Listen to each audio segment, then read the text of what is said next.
Hit record. Cold Open featuring Anti-Hero by Taylor Swift. I've barely even looked at this outline. I'm completely okay. gonna raw dog this recording. I'm gonna keep that in. Why not? Why not? Why not? Well, welcome back to 50%. It is Taylor Swift Midnight's release day. Yeah, you're catching us on a very important day. We actually stayed up late to listen to the album, even though we said we weren't going to, and we did it anyway. Yeah. 11 p.m. might as well be 4 a.m. for me, honestly. I'm up late all the time, so it was normal for me. And then I set an alarm for 2 a.m. to find out what the chaotic surprise was. And I saw, and somebody else had texted me at 2 o'clock, and I just groaned and went back to sleep because I was like, I can't do this right now. I'm too tired. Well, you were an absolute angel, and I did call you. You did, yeah. I forgot. I gave you strict instructions that if it's new music to call twice immediately in a row because it will like bust through my do not disturb. I did do it. Because I have it set to where if like you call more than once within a certain amount of time, do not disturb is like, oh shit, it's an emergency. It was an emergency. It was an emergency. I did not listen to any of the music at 2 a.m., but it was nice to know. I am glad that I woke up and was aware. Exactly. Because then when my alarm went off at 6, I hopped my little tired ass out of bed. Something to look forward to. 7 bonus tracks. But then I got super busy at work immediately from the moment that I woke up at 6 a.m., which don't ask questions. And so I didn't even listen to the new tracks until 9. So I totally could have not woken up at 2 a.m. Well, at least you knew and you had something to look forward to. Meanwhile, I had not that much to do at work today, and all my coworkers asked me for my review of Midnights, even though they're older than me and they don't really care about Taylor Swift. That's it was very nice. It was so nice of them. Anyway, welcome to this Taylor Swift podcast. Exactly. We've entirely shifted our entire format. Yeah, it's all about Taylor Swift now. Never mind. Too bad. Sorry. Not really, but... Maybe one day we'll do a Taylor Swift adjacent episode. I've already promised that to somebody, so we have to do it now. I'm sure it's going to happen. Yeah. We just need to figure out our angle. Yeah, we need a good theme. Maybe for like Valentine's Day or something. Who knows? We'll figure it out. Anyway. Today would have been a good day to do it, but instead we're doing this. Well, it's October. It's October. Anyway, we read a book. It's another spooky. It's another spooky. It's Go Hex Yourself by Jessica Clare. Yeah, so we did 2 spooky ones this month. We just read Angelica Frankenstein Makes Her Match, which, if you've listened to the episode... Wow. Yeah. Twas a ride. This was more in line with what I feel like I've expected from an October romance. Yeah. Both of the books were absolutely ridiculous. Just absolutely. It felt almost like 2 different sides of the coin of being ridiculous. Like where Angelica Frankenstein was still kind of like somber in some ways. Yeah, it was like trying to be serious at some parts. Yeah, and then this one just full leaned into the spooky. Like cheesy. Okay, so my best description is that I told you the other day when we were on my back porch that it's like Halloweentown, but if Halloweentown were porn. Yes. That is the tagline that I would put on the cover, that Katey would put on the cover, and I would steal. Actually, no, that's the tagline that this podcast would put on the cover of this book. Halloweentown, but porn? Question mark? And I don't mean that in a bad way, but it is like very,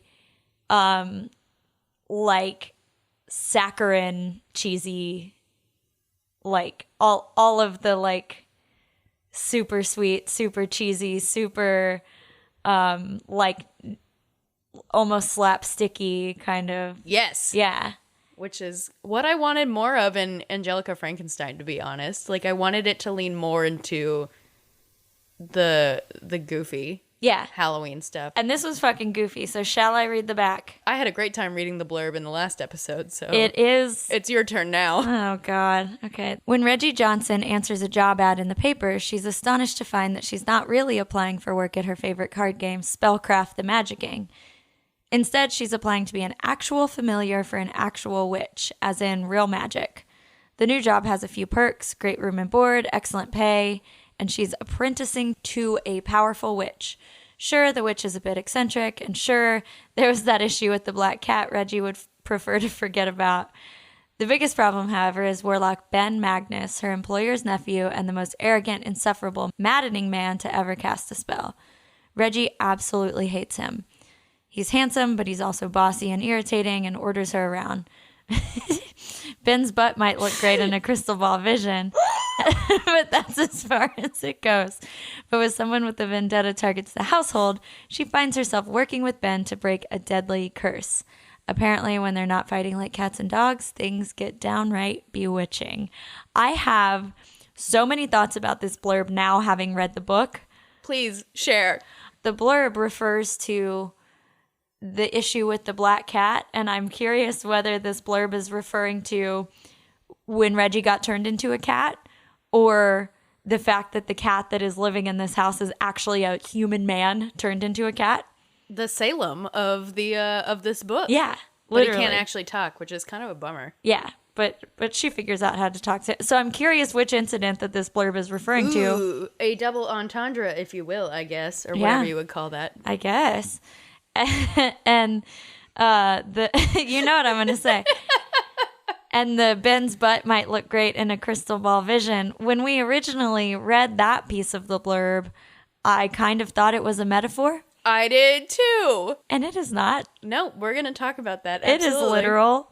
That is one of my favorite parts of this book because it's so funny. I was laying in bed reading it and just like screaming as I was reading this part that it's referring to. Okay, we'll get there. Yeah. Okay, first off, Abigail, do you want to tell us about where we find ourselves when we drop in to page 1 of this book? Yes, absolutely. So we've got our heroine here, Regina, who goes by Reggie, which was kind of jarring for me at first because I just thought of Archie Comics Reggie for a long time.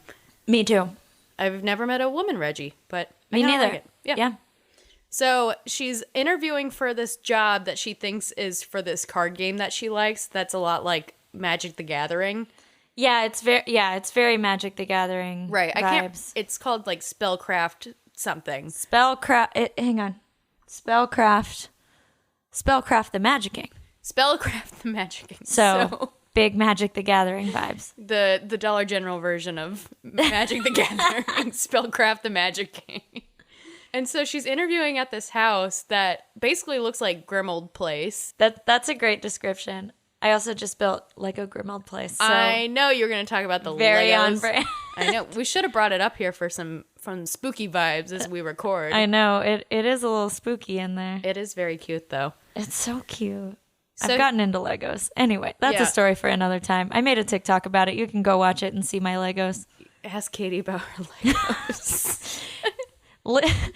Support our bookshop so that I can buy more Legos. No. That's actually what we're funding with this podcast is Katey's Legos, not our... Why are they so expensive? I don't know. Ask Mr. Lego, I guess. Mr. Lego, sponsor the pod. I want all of Diagon Alley. It's $500. Christmas is coming up. I cannot in good faith ask for a $500 Lego set from anyone. Not even your husband? No, especially not my husband. You can't turn it into like a marriage exercise or something, like, team building. Okay, listen, I tried to get him to build Legos with... Did I tell you this? No. I tried to get him to build the Legos with me the other day when I was doing the one that's like rescuing Sirius from the tower. The one that's on the record player. And I was like, let's do it together. Like, sit down with me. And he was like, how are we going to build Legos together? Like, this is like, I like doing them alone, but like, how are we supposed to do this together? And I was like, well, I did it with my student today, so I'm pretty sure you and I can figure it. I was like, it was a nice team building experience with me and my student today, but fine, I'll build my fucking Legos alone. This is romance. This is actual romance. Anyway, okay, so we're at Grimmauld Place, more or less. So a very pregnant woman greets her at the door, and Reggie's confused, but, you know, she's also confused that she's at a house for a job interview, but, you know, she continues to go along with it. Yeah, because she thinks it's to work for, like, someone who makes this card game, basically. Right. They're like, she's like, maybe it's like a startup-y thing and their office is in this house. Like, that's not that weird. And, like, maybe this woman is, like, someone's assistant. And, like, she's like, explaining away why the vibes are off. Right. But, you know, she's going along with it. She meets Ben, our male hot lead. grump. Our hot grump. So, this is where I get to mention, apparently, this is, once again, Kylo Ren and Rey fanfiction. I'm very glad you told me that after. But you did kind of call it because you looked at the cover and you were like, this man looks like Kylo Ren. I know. Which, like, this man looks more like Adam Driver than Adam Driver does, to be completely honest. Like, I have never seen a more accurate cartoon representation of Adam Driver. And the woman is brunette with shortish hair, wearing a white t-shirt. Yeah. It is Kylo Ren and Rey fanfiction in book form. I should say I don't have this fully confirmed. I don't think the author has said that initially, but a lot of people have pointed out that this is Reylo fanfiction. Okay, the internet agrees. Adam Driver being a large man is a scourge on the romance community. I don't disagree. Every man with dark hair who is a grump now is a large man. And we get multiple paragraphs about him being a large man. Yeah, and about the woman being very tiny. Yes. Always. Oh, yes. She's very tiny. Reggie's very tiny. That's common. That's been a thing. Yes. I feel like. Well, now I just only attribute it to Adam Driver, which feels unfortunate. I don't think I'm very attracted to Adam Driver. Me neither. And that's like kind of what this is where you lose me. Sorry to our listeners. I know this is a controversial opinion that we have, but he doesn't really do it for me. He seems like a great guy. He does. He seems great. I'm glad you all love him. Not for me. Yeah, he's I don't know, he's a man. He's fine. He's fine. Great actor. Seems like a nice guy. That's about all I got. Yeah. Anyway, so this interview is very weird, and Reggie just keeps being like, that's probably weird because of XYZ, explaining it all away. And then she meets her potential new employer, Drusilla. She thinks that Drusilla is also interviewing for the job, and this exchange was so funny to me. Yeah. I did laugh out loud where Reggie is assuming that Drew is there, there for interviewing for the job, and Reggie's like trying to make small talk with her about presumably the card game, and she goes, "Big fan?" And Drew looks up and goes, "Is it?" Which was very funny to me. Yeah, as we will eventually learn, Drew is not like a 80-year-old woman with dementia. She's a 2,000-year-old witch. Yes. Which is why she doesn't understand like a lot of the slang and stuff that is used in the book, which is genuinely the best part of this book for me, is just like the funny little things that Drew says where she's like trying to like say something that's slang and totally missing it, or like not understanding what other people are talking about, like the big fan thing, which is very funny. I love Drew. She's so charming. I love her. She's the best. I love like a meddling old lady character. Yes. Which we will get to, because it turns out that like Drew is pretty instrumental in the romance that is to come. The meddlingliest, whatever. Yeah. Old lady character. Exactly. Yeah. To ever exist. Literally, like, to her own detriment. Out of the goodness of her witch heart. Yep. She meddles.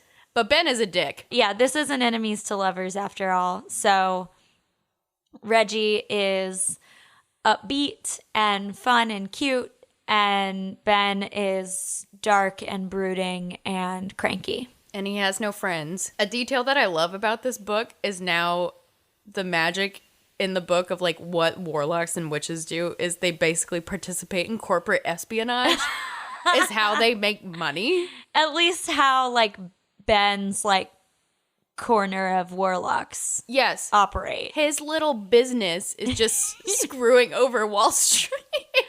Which, like, fuck yeah, Ben. Stick it to the man. One for the people, sure. Anti-capitalist Ben Magnus. Well, then we also find out he's got like $200 million. Yeah, not an anti-capitalist. But he's also 500 years old, so, you know, he's probably got some assets and...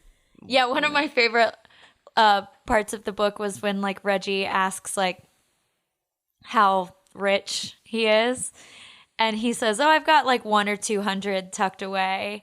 And she's like, 1,000? And he's like, million. Are you kidding me? Like, I've lived for 500 years. Like, if I only had $100,000, I would be doing something really wrong. I mean, like, think about if you bought a house in Austin 20 years ago that was $100,000. Right. It'd be like worth $1.5 million now. Exactly. Yeah. Yeah. It totally makes sense. Yeah.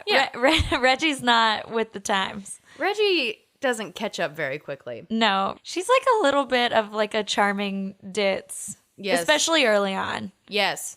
So Reggie gets the job.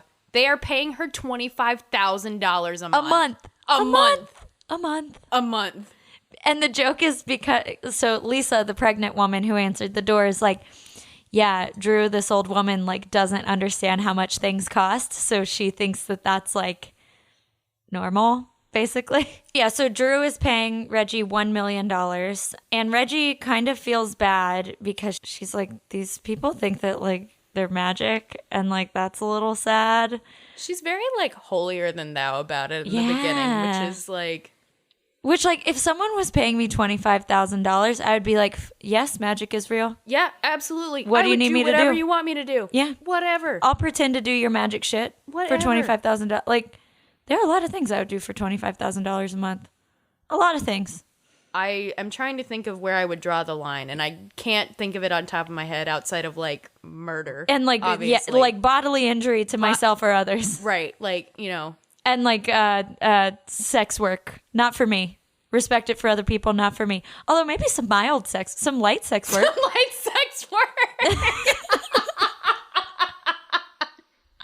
Your OnlyFans. Yeah. No exchange of bodily fluids. That, you know? Yeah, fair enough. I don't know. That's okay with me. But Reggie is in like kind of a dire financial situation because we find out that she has really fucking shitty parents. Yes. Who like manipulate her out of her money. And we never find out why. They're just bad people. Yeah, but we never find out like what they're like blowing the money on or like what, you know. Yeah, she just kind of explains it as them being basically grifters who don't want to work. Mm-hmm. And yeah. So Reggie's like, my credit's terrible because my parents have fucked me over. I don't have any money because my parents have fucked me over. So I need to pretend to do this magic thing. Yeah, whatever. It's fine. So she takes the job. And at first, for the first few days, it's kind of general assistant stuff. Drew is kind of playing off that she's a witch. Like, she doesn't try to force Reggie into it. She kind of accepts her confusion. But, you know. Yeah, she's like kind of making fun of Reggie, but Reggie doesn't realize that she's making fun of her, which is very funny. Reggie's like, you know, doing like normal assistant stuff because she's like, I'm this woman's assistant, even though like Drew and Ben and Lisa and everyone else is like, you're her familiar. And she's like, I'm her assistant. Yeah. So she's like cleaning up around the house. We learn that Reggie is like perhaps not diagnosed, but definitely has OCD. Yes, she is a very compulsive cleaner, straightener. She is a compulsive organizer. Couldn't be me.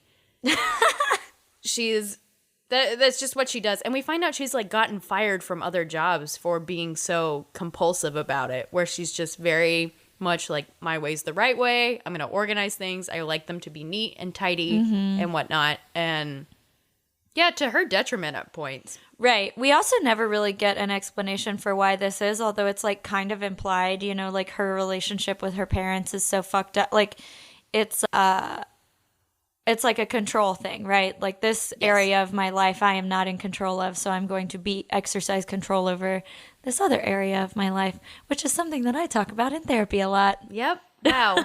How relatable. How relatable.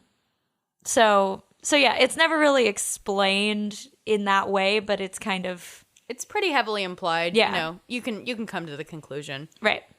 So yeah, so the first like a major portion of this book is just like Reggie is confused. Ben is hot and cranky. He wants her gone. Oh, and this is a dual perspective book, important to mention. Yes. I feel like it's mostly Reggie. Probably so. It felt that way to me. Just like a nerdy formatting note. I liked that the like sections varied a lot in length. Like it would be like a 30-page section from Reggie and then like 2 pages from Ben and then 10 pages of Reggie and then like 15 of Ben. Like it was nice that it wasn't like a 50-50 equal, which I feel like some books are like that. Like they feel like they have to be like, okay, I gave this person 10 pages, now I give this person 10 pages. And so I think I really like that because for me it helps a lot with pacing.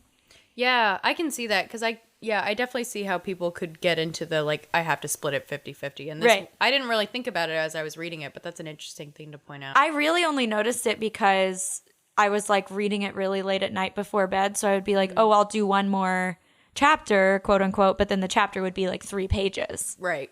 And that's why I noticed. I thought the pacing of this one was pretty good. Yeah. I feel like I should say this early. I had kind of a hard time with this book, and I don't think it's the book's problem. I think I am still in the aforementioned slump. Yeah. So we mentioned on our last episode that Katey and I have both been in kind of October reading slumps a little bit. We're both really busy at work. We've got a lot going on. And it's hard to sit down with a book when your brain is full of bees. Yeah, So. I've been doing a lot. I've been building Legos. I've been like playing stupid games on my phone. Like that's more kind of where my brain is at right now. I've been doing a lot of crosswords. I noticed that. I noticed that. I had a much easier time with this one than I did with Angelica Frankenstein, which took me a lot of willpower to get through. Especially because I felt like it dragged so much in the middle of just like a lot of other characters kind of running around being in their love triangles and whatnot. Where this one was so ridiculous at points that it was really fun.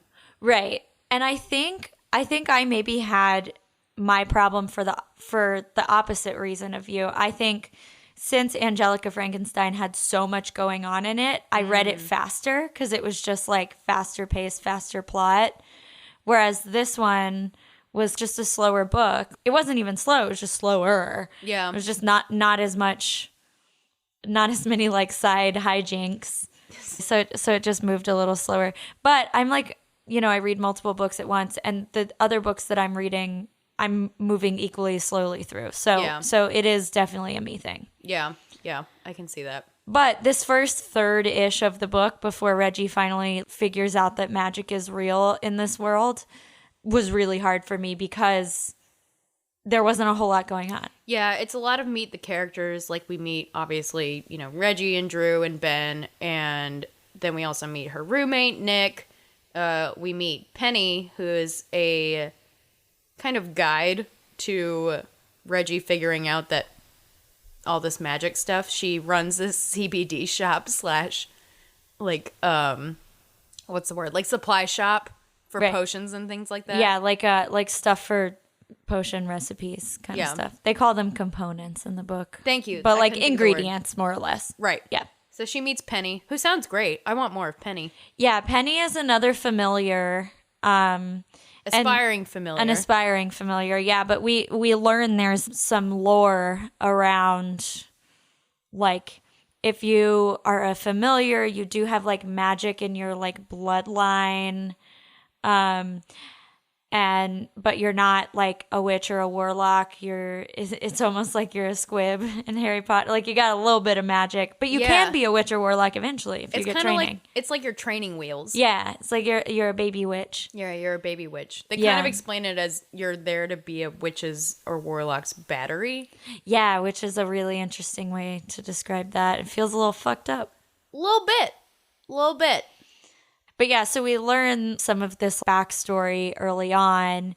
We also learn that they're like certain brand of like witchcraft or spellcraft, if you will, is like because they're descended from Roman gods, which is just like I've never heard a backstory like that in one of these witchy books. Yeah, I hadn't either. I feel like a lot of the witchy, spooky Halloween romances, they're just kind of like, they're witches, whatever. Yeah, or it's like very expressly they're in Salem.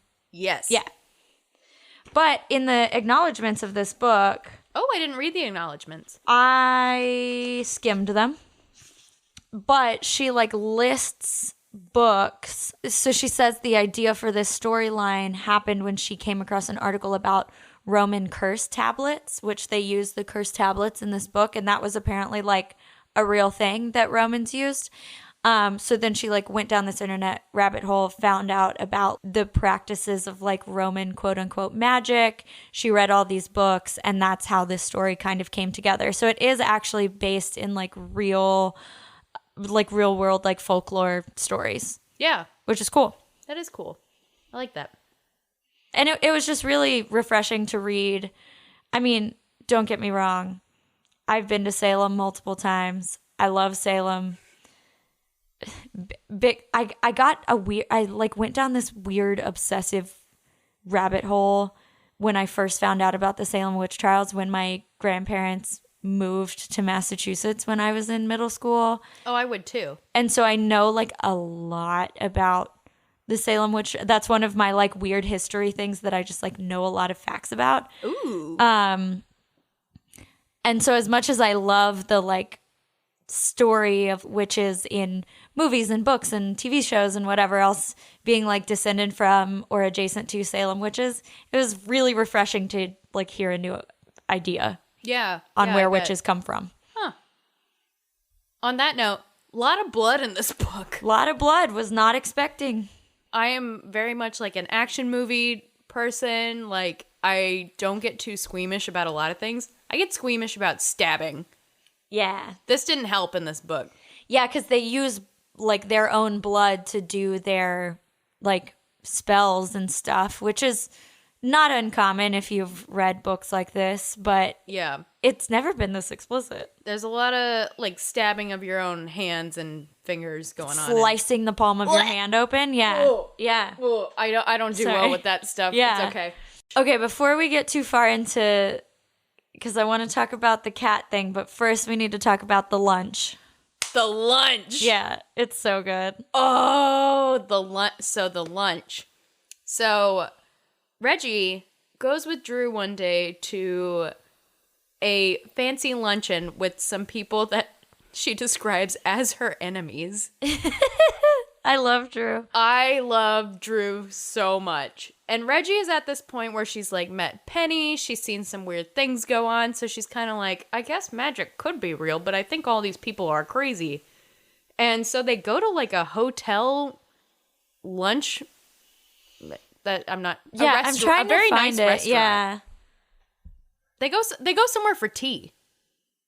It's very old ladies who lunch. Like, I sort of pictured it, even though it was not like described this way, I pictured it in like a church cafeteria. Cause that's how it's like shit that my grandma does, you know?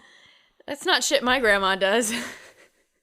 Your grandma's a little more on the up and up than Mimi is. She plays bridge on Tuesdays. I don't know where, but it's similar vibes to that though. Like once they get there, like the thing that they're doing is fancy, but the vibe of like the energy between the old ladies is very like going to my bridge game, you know? Ooh, this is where it gets like Southern old lady energy. Yes, because well, okay, but Drew is like very open. They're all very open about the fact that they hate each other. Southern old ladies will not That's true. be open about it. That's true. But they are similarly like dragging each other the whole time. Oh, it's amazing. So it's 3 older witches all meeting up. It's Drew and Livia and another one that is not relevant. Yeah, that is not important. And all their familiars who are super douchey. Yes. So it's Reggie and these 2 other familiars who are wearing like fancy clothing. They know what's going on. So she's still figuring this stuff out, but she's also still in the mindset of this isn't real. These people are all just making it up. these weird LARPers, basically. Yeah. She literally says that at one point, like in her like inner monologue. Yeah. So, and then, so she and all the familiars are sitting at another table, and then she sees Drew stand up and throw a sandwich. Unbelievable. Old lady food fight. This is where I was like, I'm sold. Okay, but the part that I like, the one part that I legitimately laughed out loud at this book was when Drew was like, I wasn't throwing it at her face. I was trying to hit her mole. The mole on her face. Livia has a very distinct mole in the middle of her forehead. Unbelievable. And so Drew's like, I wasn't trying to hit her in the face. I was trying to hit her in the mole. This scratched all of my itch of like dumb rich people drama. Yeah. It's so like campy and it's hilarious. I'm watching, what am I watching right now? Oh, I'm watching Gossip Girl. Right, yeah. As my background watch right now. While I'm working, I need sound in the background, so I put something on TV that I've seen a lot and I don't have to pay a ton of attention to. So I have Gossip Girl right now, and this was exactly what I needed to match my current vibes of like rich people throwing food at each other, basically. Yeah, really, really great. So this leads us into Act 2, where Drew decides to send Reggie to quote-unquote spy on Livia, yeah. Yes. Yeah. And this is where Reggie has to come face to face with the fact that yes, these things are real. I can't figure out how I feel about this part. So interesting. Okay, let's talk about it. Because it feels really cruel, but it's also very funny.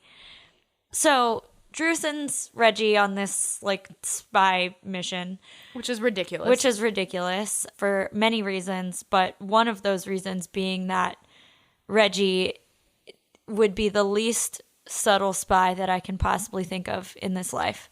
This poor woman. Yeah, she's not, bless her heart, she's not built for espionage. Anyway, which of us are really? Whomst of us are? Yeah.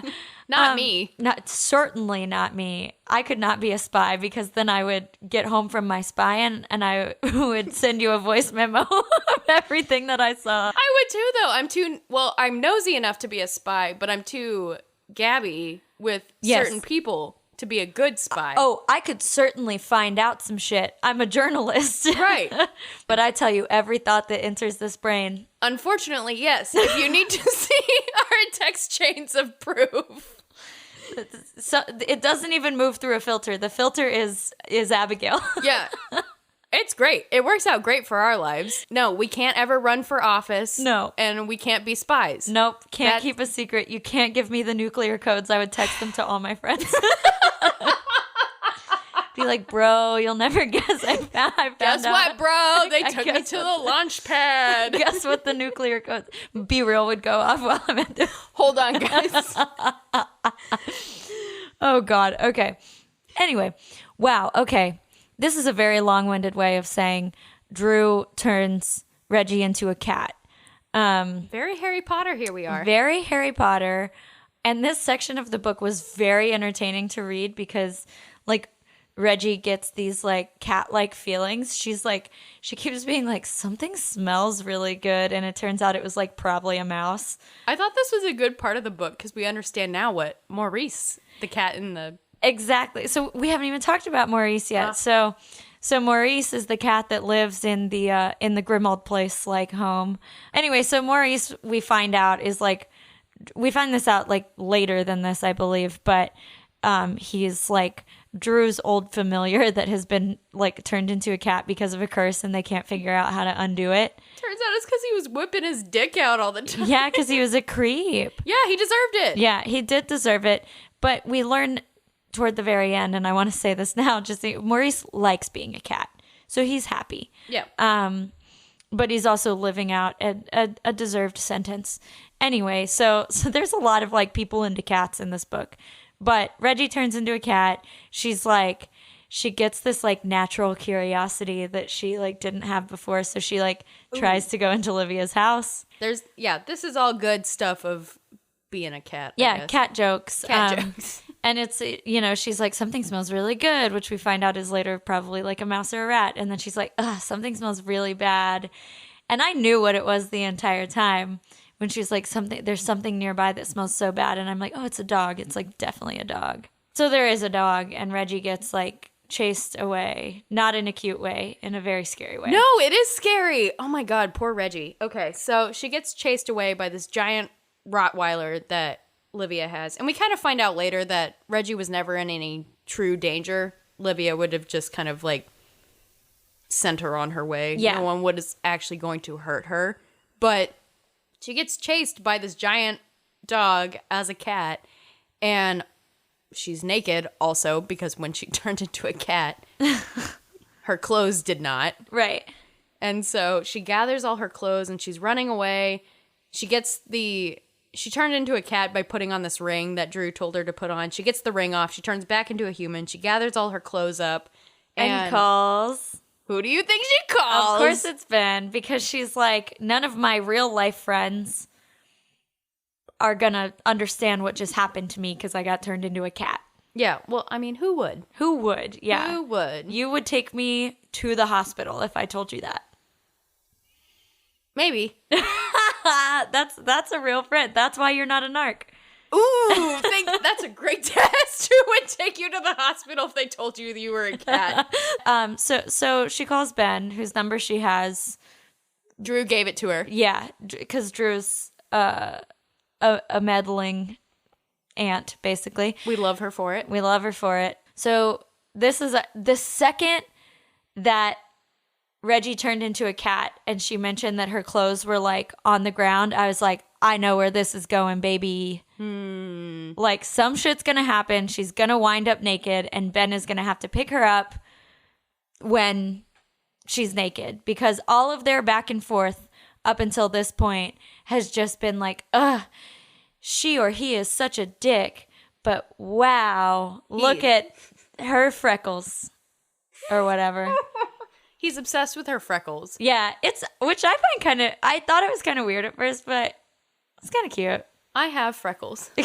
I don't have I have freckles on my shoulders from sunburns. I have actually like... You have quite a lot. I know. Yeah, I kind of forget about them until I'm like putting on my makeup and I'm like, oh. Yeah, they're very faint. Yeah. I like them though. I think they're cute. They are Do cute. I want them sexualized? I don't know. Yeah, I don't like that. That feels a little infantilizing, but that's another... That's another note, but I agree. Yeah. A note about this book. It is weird. Yeah. Yeah. Anyway, so Ben picks her up. He's like got a hard on in the truck. God. Because she's naked. But he's also very nice to her. Right. He's very nice to her. She is freaking out to be like, which...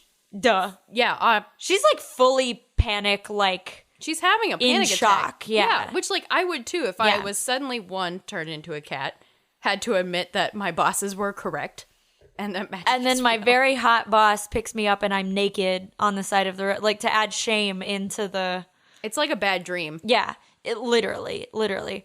So he takes her to this like cute diner. They're at Waffle House. That's all I can think about. Yeah. It's always Waffle House, or it's like this one specific diner that I went to as a kid that probably looks like every diner on the planet. But so this is their like first one-on-one kind of hang. He's being very sweet. Yeah, and she's kind of gross. Yeah. She's like, well, one, she's very hungry because turning into a cat turns out takes a lot of energy. Right, because magic sucks energy out of you. Right. And she's just like eating and eating and eating. He orders food so she won't feel bad, which I found so endearing. I love that. Yeah, he wasn't even hungry, but he ordered something so she wouldn't feel weird. Yeah. And she's just like chewing with her mouth open, just like shoveling pancakes into her mouth. And he's like, usually I thought that was gross, but I found it cute. And I was like, okay, that's not true. No. But it's fine.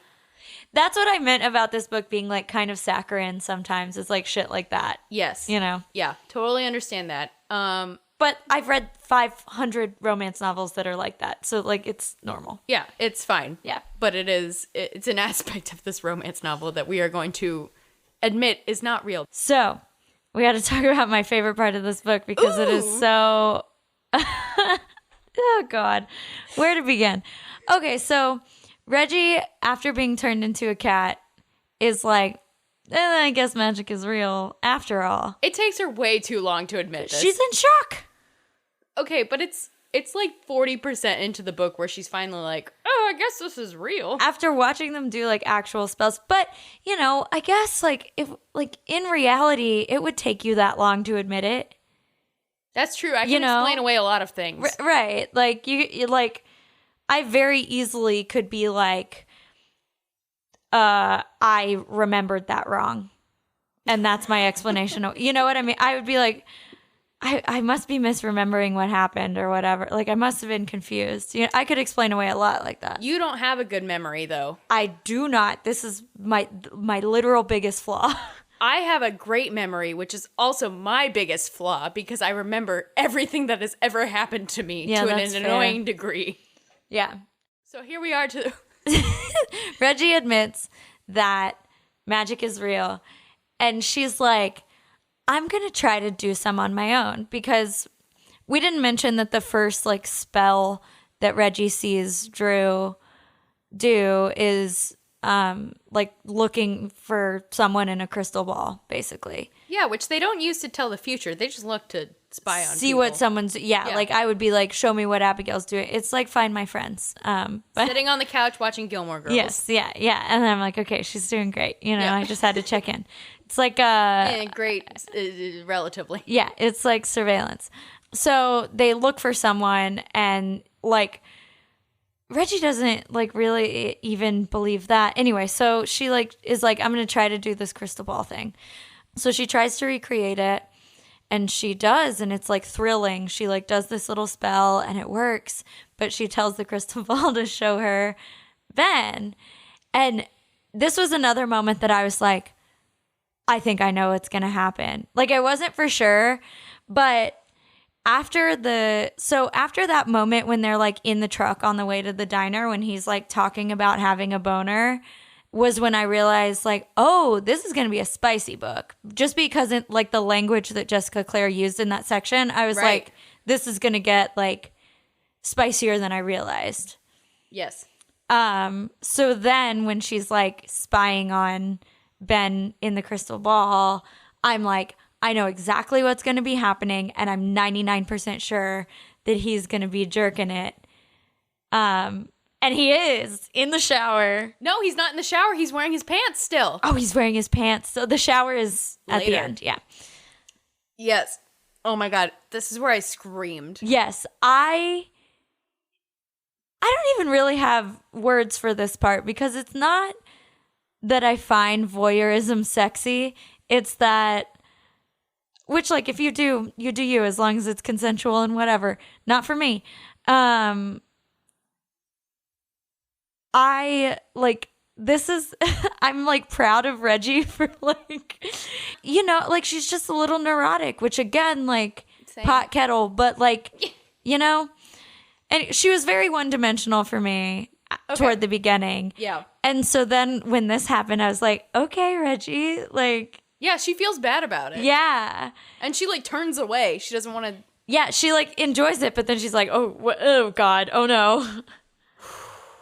Anyway, I just like, I like this part because it was like so unexpected. Yes. Although I also was like you, because earlier on in the book, he spies on Reggie and he's like, did I catch her in a private moment? And I was like, she's going to do it later. Yeah. I felt that too. And when he did it to Reggie, I was like, I don't like this. And then when she did it to him, I was like, I don't love this either. Good for you for being a narc, Reggie? I don't know. Yeah, exactly. Like, I felt weird about this in general, because obviously, like I just said, be into voyeurism all you want, as long as it's consensual. Consensually, yes. And so, but she didn't do it on purpose. Right. Which is clear. And she, like, does enjoy it, but then feels bad about it. And then she confesses to him. Good for her, because I don't think I would have. I would never. Put me in the fucking grave before I admit to something like that. I would never. Thank God we will never find ourselves in this position. I will never watch a man jerk off in a crystal ball. I can swear I won't ever do that. But she does confess to him. She does confess, and they kind of have like a moment, not romantically, but like friendship-wise. No, because Ben leans into it, and he leans to her. Oh, right. I don't know if I can... We've established we're not very prudish on this podcast, but we do hate the C word. Yeah. But he... But, okay. He doesn't really do this on purpose either, like, because it switches to his perspective immediately after, and he's like, oh my God, did I really just say that? But he basically is like... I know it's big. I know it's big, yeah. Which, like, one could interpret as him trying to be funny, and one could also interpret it as something entirely different. But afterward, he's like, oh my God, why did I say that? He's basically like, I was like turned on and I let it get the best of me, more or less. Yeah. Which, like, picturing that interaction, like, that's the like best way that it could go, is for the man to like make it sexy. Because imagine you're Reggie and you're confessing this and you're like humiliated. And then he kind of twists it. Like, I think that's the only way that would make me feel better. True. Because if he turned it into a joke, I would be like, I'm a fucking idiot. I'm the joke. I'm the joke. It's me. I'm the problem. It's me. I'm the problem. Yeah. We leave them in a not terrible place. Yeah. They're both kind of embarrassed. They're both kind of embarrassed. It's not really a romantic moment, but it's not a romantic moment. But it's a moment. We know something about Ben. Exactly. Is that he's well endowed. Which doesn't really come up that much again. Yeah, well, we know it for Reggie's benefit, I guess. Yeah, good for you, Reggie. Sure. Then they start bonding over her Dollar General card game. Yeah. That she loves, which is really cute. It's really cute. So she's really good at this card game too, and she is really enthusiastic about it. She gets really excited about it. Ben tells her he wants to learn how to play it, which is really cute. It's really nice. Yeah, he's basically like, I'm not really all that into learning this card game, but I am into spending time with her. But then he actually ends up enjoying it. Yeah, which is really cute. That is like a nice thing of relationships where you're very interested in somebody and you end up wanting to learn about things they like. Yeah, even if it's something that wouldn't normally be your thing, and then you end up really liking it. So yeah, they start like bonding over this card game. It's very sweet. They like start playing regularly. We get a time jump, like a 2-month time jump here. I think this hurts the book. I agree. There are a couple of these, yeah, like very small. The time jump is the only real major one that I left the book being like, I feel like this really hurts us getting to know Ben and Reggie as friends. Yes, I agree, because then, like, I'm getting ahead of myself, but like toward the end of the book, like they say, I love you very early. What felt like very early, because I kept forgetting that there were 2 months of them getting to know each other that we didn't read. And that's a totally reasonable amount of time to fall in love with someone. Totally. Yeah. Yeah. I definitely agree with you. I feel like I missed where we were getting to know both of them as individuals falling in love slowly, and also as individuals together. Right. And I feel like we didn't get to know them individually even. We really didn't get to know Ben until after they were already kind of like doing their thing. Which was kind of a bummer, because if someone's going to be cranky, you got to tell me early on why they're so cranky. Yeah. Otherwise, it's annoying. Yes. Anyway, so they have this like night where they're playing this card game. And they have this cute, almost kind of like high school-y moment where he's like keeping away this card from her, or not keeping it away, but he's like holding one of the cards and she like grabs for it and is like on top of him. I really liked this. I know. Really cute. Yeah, because it's very rare that there's like a very real, believable moment in books like this. And that's totally a thing that would happen and lead to a first kiss kiss between friends. I have had first kisses like that before. But it's really cute. It's really, it is really cute. Yeah. Also, for the people keeping track at home, it's 56%. I didn't even make a note, but love that. That's our closest. I know. It's one really yet, close. I think. Yeah. It's really close. I was at 50% and I was like, they gotta fucking do something soon. And they did. 6% later. It was really close to 50%. Anyway, so they have this very cute kiss. And Ben is like, fuck yeah, finally. And I do really like Ben a lot in this book because it's kind of this forbidden thing where like he's really not supposed to get with her because she is his aunt's familiar, and it's like fucked up to like quote unquote steal people's familiars or whatever. So there is this kind of like forbidden aspect of it, but he's like very optimistic about it. He's like, I think we can figure this out. I think we can make it work, which is very sweet. I really like Ben. I think he's really sweet. Mm-hmm. But they start making out, and then Penny, our friend from earlier, texts Reggie. Mid-makeout, basically. Mid-makeout. She answers her phone. Which, like, girl. Don't. Yeah. Anyway, turns out Ben murdered his parents. This part was so funny. It is so funny. It was so jarring. Because she's just reading a text, and then the like chapter ends with Reggie being like, Ben, did you murder your parents? And him being like, yes. Without explanation. And so she understandably freaks the fuck out because she just made out with the murderer. So she like tries to quit. Doesn't work. Yeah. Drew's like, sleep on it. It's late. Let's talk about it tomorrow. Yes. They wake up tomorrow, and now we're pretty solidly into the third act of the book now. Or this is where the third act begins. This is the climax, if you will. Anyway, so they wake up the next morning, and Reggie can't wake up Drew. She looks okay. She's breathing, so she's not dead. She's just asleep. My first thought was, oh my God, they killed this old woman. I know. Book. I thought it was going to take a really dark turn. I know. I thought she was going to die. She's 2,000 years old. It's a reasonable thought. Exactly. It's very reasonable.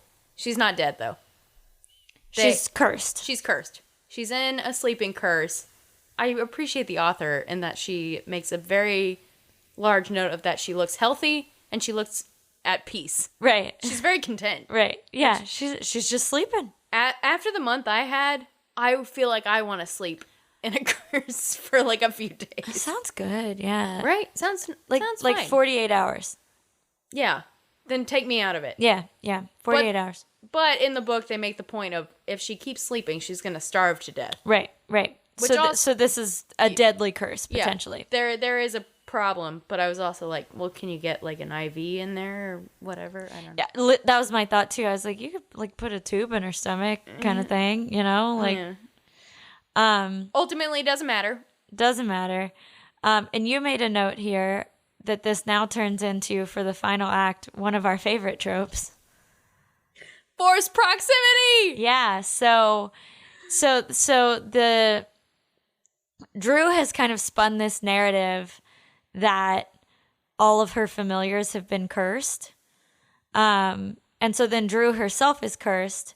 So Reggie, quite reasonably, believes that she is like the next target of this mysterious person. Yes. And so Ben comes in and he's like, you got to stay close to me. I can protect you. Because he has a spell to like make people not be able to see them in their crystal balls. Right. And he gives her his like familiar cuff. That's the thing that they use to other witches and warlocks to denote that they're familiars to each other. And I don't know, it doesn't matter all that much, but he basically is like, I can protect you. And he's kind of fibbing a little bit, but he's not really fibbing that much.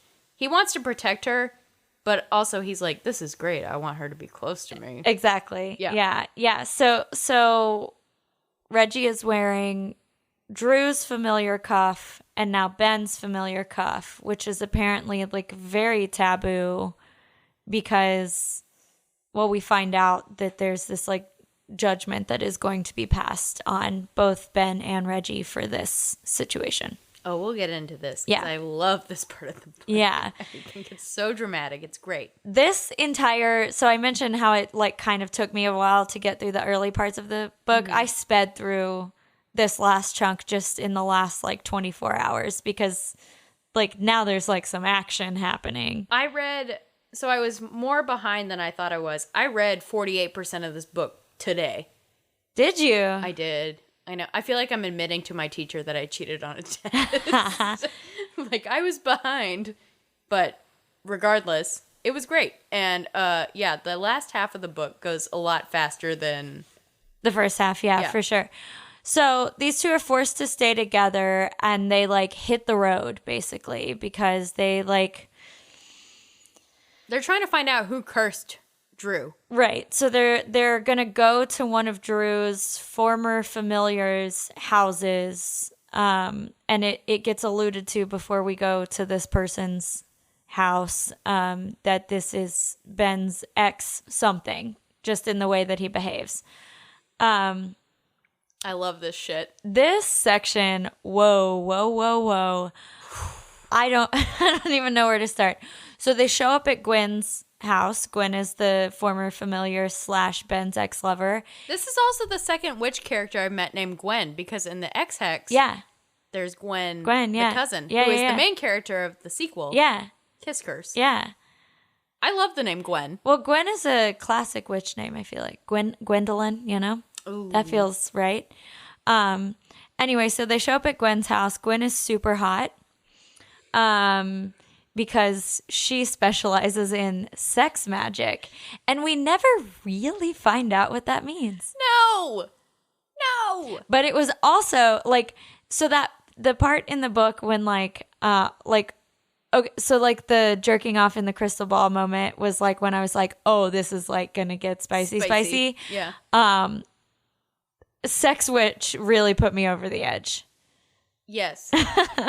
Yes. As Katey pointed out, a lot of the language in the book points out early on it's going to be a spicy book. Right. I feel like that's when you pick up on it, is when, one, they throw out some P's and C's very early. Very early, yeah. Even when nothing's really happening, but that's when you know it's going to be a spicy book. And then, then we get a sex witch. Right. And then you're like, okay, yes, I know at least partially where this is going. Who could have predicted where this actually was going, though? Because what Not the fuck? me. What the fuck? Not me. Yeah. So tell us what happens at Gwen's. My God. Okay. So they go to Gwen's, and Gwen conveniently tells them, oh, Drew used to hide some of her curse tablets here at the bottom of a well. Maybe she did, and you can find out who she cursed, and then see who maybe is getting revenge on her. Conveniently, Reggie decides she's going to go down to the bottom of the well. Reggie's not very smart, to be fair. Would you do that? She's just like, I'm going to like shimmy down on a rope. Yeah, she leaves. She's like, Ben, you have to pull me up. You can't go down there because then I'd have to pull you up and you're too heavy. You're too large. You're Adam Driver. You're too large. You can't do that. So she goes down to the bottom of the well and then she fucking gets her arm stuck. Because she sticks her arm in this hole where she thinks one of these cursed tablets is and it's not there. So then Ben just like fucking hurls himself down. I don't understand the like physics of this part of the book. I don't either. He just appears behind her with this like glowing amulet and he's like, I'm here. Yeah, he's just in the well. And so I thought in the book that her arm was like cursed to be stuck in the wall. And no, she's just fucking stuck. No, she's just kind of a dummy in this part.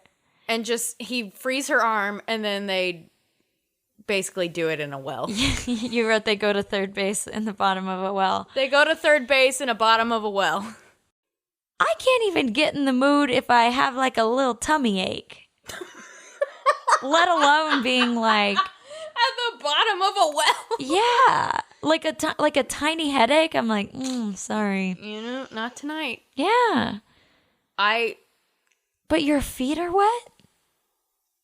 She's wearing socks, I'm pretty sure. Yeah, you have wet sock feet? One of them is wearing socks. I can't even get in the mood in dry sock feet. No sock feet. No sock feet. I don't know, man. They've truly been pining after each other, clearly. I don't think I could ever want a man this bad, but good for you, Reggie. Gold medal, though, for the most creative place we will ever see a sex scene. I literally cannot even think of anything that is even close to being on the same level. I am willing to suspend my belief just so I can say I read a book where the sex scene is at the bottom of a well. Also, the resolution is that Gwen finds them later and she calls the fire department. And then we don't see them get out. I'm like, aren't you a witch? That's Why do you need the fire department? Where's the Wingardium Leviosa of it all? Just levitate them out of there. That's what I was wondering. But maybe these witches don't work like that. I don't know. It doesn't matter. Anyway, so that very bizarre section happens. And then they have a moment emotionally. But then Ben talks about why he killed his parents. And it turns out they started the fucking plague. They literally started the bubonic plague. Right. That like killed... for funsies. Yes. And he doesn't spin it, because in the book lore, this is what how it happened. But his parents had him, basically ignored him. His mom, started the plague basically for funsies. And then refused to fix it. And so... Yeah. The witch warlock government or whatever was going to come kill them. So he did it first. Yeah. This do you know that like age-old internet question of like, would you kill baby Hitler? That's what this feels like to me.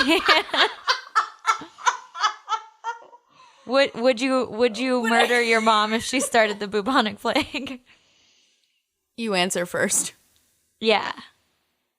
Yeah.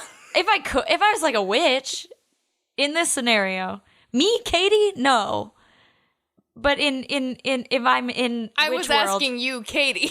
No, I can't murder anyone. I'm afraid of blood.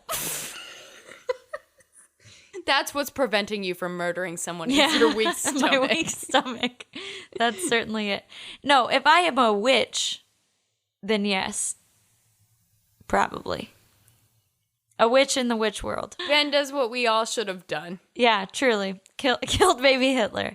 To be honest, he does them both a favor because he does say if everyone else had gotten to them, they would have killed them and tortured them. It would have been worse, yeah. He like kind of did them a mercy, basically. Yeah, it was a mercy killing. Also, his dad was already dying from the plague that his mother refused to stop. Right, so that was actually a good decision. Yeah, so we get this backstory.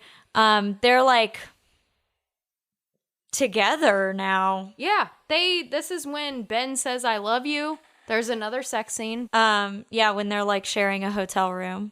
Only one bed, obviously. I was going to have the horn ready, but it didn't feel like a true only one bed because both people knew what was happening. Right, it had to be only one. Yeah. Yeah. So they go to this party to find this man that they think can help them figure out who cursed Drew. This man named Abernathy, who is my favorite character in this entire book. So they get to go to this fancy fucking witch warlock party that everyone was invited to except Ben, which Reggie is like very protectively mad about, which is cute. She's like, why didn't they invite him? That's so rude. Everyone hates Ben because he's an asshole. Because he murdered his parents. But too. They don't know the whole... They don't know why. They don't know the whole thing. Ben has kind of leaned into his, bad boy persona, if you will.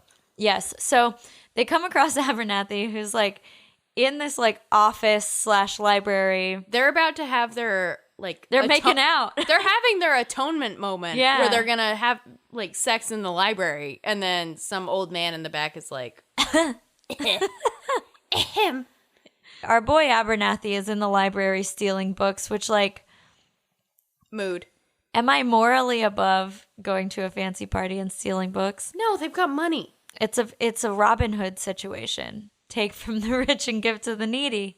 And as we've learned, it's like every witch and warlock is rich because they probably had real estate from 400 years ago. Right, they're not going to miss some books. No, it's I've fine. earned it. Yeah. Whatever. So Abernathy is stealing books, but they ask him to help them, and he's like, I don't do that shit anymore. They're like, what if we help you steal these books? And he's like, word, meet me in my hotel room. Yep. So Reggie steals all these books for him, which... Because she's carrying a purse, and he's like, I gotta get me a purse now, which is really funny. A man bag. Anyway, so Abernathy does his spell, and they're like chicken bones that spell out Magnus, which is Ben's last name, but also Drew's last name. Like, it's the family name. And so Reggie freaks the fuck out because Reggie has trust issues. This is the shortest disagreement of any romance novel I've ever seen. Right, because like the bones spell out Magnus's name. And then Reggie just fucking bolts. Basically, like Ben... So Reggie's all depleted of her energy because, you know, Abernathy man took her energy doing this spell or whatever, which, you know, is in the lore of the book. And then Ben goes outside to take a call to check on his aunt because he got Lisa to look after Drew while they're on their literal witch hunt to find out who cursed Drew. And then he comes back and Reggie's gone. And in her depleted energy state, she managed to book an Uber, book a flight, go to the airport, take like 3 flights, and then get home. Yeah, when she's like super exhausted. I couldn't even do that right now, and I feel mostly normal. So yeah, she runs off, but then almost immediately she's like, why did I do that? Like, I did the thing that I do where I get freaked out that someone has violated my trust, so I bounce. Mm-hmm. And then everything kind of comes to a head very quickly. Yeah. Like, it was almost kind of refreshing how quickly the conflict was solved. And that literally she gets off the plane, goes to Nick, her roommate, or her former roommate, still her friend throughout this whole book. She goes to him and is like, I fucked it all up. Ben hates me or whatever. Ben is there. They literally immediately make up. Yeah, she's like standing in the hallway of Nick's apartment being like, I don't know why I did that. I love him. And it's the classic, like, opens the door all the way and he's sitting on the couch. So Reggie finally said, I love you back to Ben. They have this like really sweet reunion moment. And then they go back to Grimmauld Place because suddenly everyone has a theory on what happened to Drew. Yes. Yeah, while Reggie and Ben are, like, making up, she's like, I know who cursed Drew. And it turns out it was Drew. She cursed herself, literally, to matchmake. And they realize it partially because they reach under the bed and are pulling out chip bags. Literally empty chip bags and soda bottles. Which also, if I was living off of chip bags and soda, like chips and soda, I think I would shrivel up and die. It is so sad. I need a vegetable nowadays. I feel like a true adult. Yeah. So yeah, Drew cursed herself because she wanted to force Ben and Reggie together, which works. So Drew's smart. And then, of course, as with any spicy book, they bring it home with them finally having sex. There's always like one final sex scene in a spicy book. This was the hook, line, and sinker finale of it all. Everyone's happy. Someone's finally getting boned. Life is good. And so there is a sequel to this book that is coming out. And I'm assuming it's Penny's story. I'm pretty sure it is about Penny. I think I read the blurb on Goodreads, and it is about Penny. Penny and her... and Willem. Willem. Yeah. Which, awful name. Yeah, so Penny gets a job as a familiar finally after, like, working toward it for however long. And so there is a sequel to this book that is apparently about Penny's love story. Yeah. Also, there's kind of a useless epilogue to this book where literally they just fuck again. Right. Yeah, which, fine. Yeah, fan service. Drew and Livia were always friends. They're, like, traveling together. It sounds great. I would love to be an old woman with a grudge against one of my friends. Whatever. Just hate travel around the world with her. Yeah, it sounds fun. you know, you got to have something to do. Drama, yeah, why not? So Ben and Reggie are living alone in the house. So yeah, they are just banging all the time. Yeah.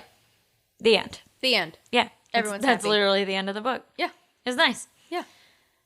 Katey, tell me your overall impressions of the book. Yeah, well, like I said, I am just feeling kind of reading meh right now. And I think that if I had been in a better like reading mood, I would have enjoyed this a lot more. But I wanted to like it more than I did, and I did enjoy it, and it was fun, and it was light, and it was like a nice little brain break from being busy.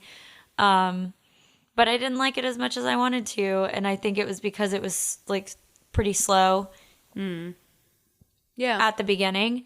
And so yeah, but I also feel like it's mostly a me problem, so I don't think it's a fair representation of the book. Yeah. This was a good break for me after Angelica Frankenstein, which was not so much my jam. Yeah. And took me a lot to get through. And then this was ridiculous enough that it was a lot easier to get through, I think. Like, it kind of leaned into more of the silliness of a Halloween romance that I want, if that makes sense. Yeah.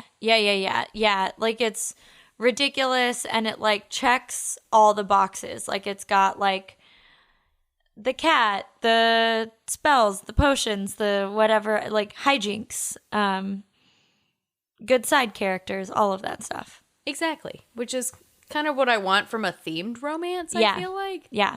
Like, I want it to kind of lean into the silliness of it all. And this had the good silliness that I like of a rich people sandwich fight, really stupid crystal ball visions. Yeah, a man turned into a cat. Great. Love it. All of it. It's amazing. Like, whatever. Lisa gets cursed so that she can't open doors. Like, silly shit like that is like just fantastic. A lot of sitcom-y elements in Yeah. this, which I really do like from like a Halloween romance. I think it's fun. So this was a fun one. Yeah, it was fun. I am a little excited to move on from Halloween-y stories now. Although I do have some other Halloween-y stories, but I'm switching to horror, like more paranormal fantasy stuff after this. I did a different genre at the end of September, and I feel like maybe that primed me a little bit more to get back into romance. Yeah. I'm gonna read. Well, I'll tell you. I mean, Katey, what are you reading right now? yeah, we could do that. So I'm gonna read this book that I got as my book of the month in October. I haven't read my September one yet, but I'm gonna skip it and read the October one. Because it's like kind of a modern retelling of fairy tales, and this is not a romance novel. So, full disclosure, but it is what I'm going to pick up, first thing tomorrow morning. It's Thistlefoot by Jenna Rose Nethercott. And it's like kind of I don't know if it's a full retelling, but it's like inspired by like the Baba Yaga like witch story. Oh. And like the cover of it has the like witch's hut with the like chicken feet and whatever. So I don't know if it's a direct retelling. I've purposefully not read a lot about it other than just like the blurb. Because I'm really excited about it. But it's been like compared to like Neil Gaiman and stuff like that. So I think it's going to be a good like genre switch for me. Yeah. What about you? What are you reading? So I literally finished this book today. So my next book is going to be, because I want to do it before Halloween, and I really liked the Hex. So my next book is going to be The Kiss Curse by Erin Sterling. Yeah. Which I am very excited to read, because I liked the Hex. Mm-hmm. Not even so much for the romance aspect, but I liked the small town aspect of it. It was like, again, like Halloweentown. Exactly. Yeah. Very Halloweentown. It was very cute, very small hocus town. pocus. Yeah. Very cute, very like of the season. So I want to do that one before Halloween. And thankfully, it's October 21st. So I've got 10 days. You've got time, yeah. Yeah. So I've got time. So now we've got a little bit more of a break of sorts. So we're going to announce our next read on our next episode and on Instagram, because we're shifting out of Halloween, so we got to make a decision. Yeah. But we will announce our next book and our next episode and on Instagram. But if you have any suggestions for what you want to read next, we will absolutely take them.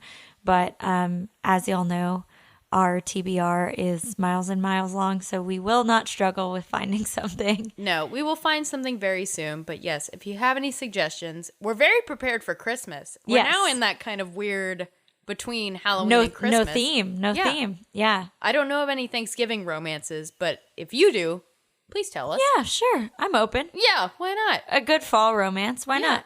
Yeah. Any kind of fall seasonal romance, we'll take it. Please let us know. And we'll put it on our bookshop so you can buy it. So that I can buy Legos. So, no. Not so Katey can buy Legos, so you can support the pod. Which, trickle down economics. Sure, Ronald Reagan. Will contribute to my Legos. But what you need to know is that it supports us. It goes to us doing this pod where we still make negative money, but we are...